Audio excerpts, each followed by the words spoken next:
Hello friends, welcome to voice of Karthik. 100 கால் பூச்சின்னு நம்ம எல்லாரும் பயப்படுற இந்த பூரானுக்கு நிஜமாவே 100 கால் இருக்கா? அது கடிச்சா மனுஷன் செத்துருவானா? இந்த பூரானை பற்றி நீங்கள் தெரிஞ்சுக்க வேண்டிய சில இன்ட்ரெஸ்டிங் ஃபேக்ட்ஸ் பற்றி தான் பார்க்க போகிறோம். வாங்க வீடியோக்குள்ளே போகலாம். முதல்ல இதோட பேர்லேருந்து போவோம். தமிழில் இதோட பேர் பூரான், ஆனால் இங்கிலீஷில் சென்டிபேட். சென்டிபேடுன்றதுக்கு அர்த்தம் சென்டினா 100, பேட்னா கால். ஆனால் நிஜத்தில் ஒரு பூரானுக்கு கூட சரியாக 100 கால் இருக்காதான். இதுக்கு 30 இருந்து 300 கால் வரையும் இருக்குமா. இதில் செம்ம இன்ட்ரெஸ்டிங்கான விஷயம் என்னென்னா, பூரானோட கால் எப்போவுமே ஒற்றைப்படையாக தான் இருக்குமா, அதாவது ஆட் நம்பர்ஸாக தான் இருக்குமா. இது ஒரு பயங்கரமான வேட்டைக்காரன்.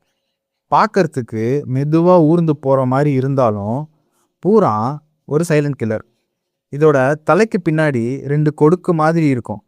அது வழியாக விஷத்தை உள்ளே இறக்கி அடுத்த செகண்டே அதோட இரையை காலி பண்ணிடும். சின்ன பூச்சி சிலந்தி மட்டும் இல்லாமல் பெரிய பூரான்லாம் பல்லி, தவளை, ஏன் வவ்வாலை கூட அட்டாக் பண்ணுமா. பூரானுக்கு கண்ணு தெரியாது, ஆனால் தெரியும்.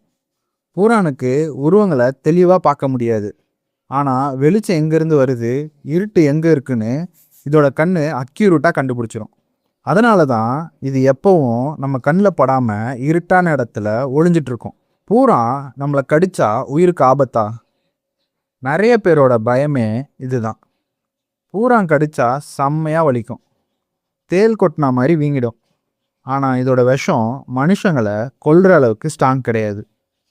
ஆனால் உங்களுக்கு இந்த விஷத்தால் அலர்ஜி இருந்தால் மட்டும் உடனே போய் டாக்டரை பார்த்துருங்க, அது ரொம்பவே நல்லது.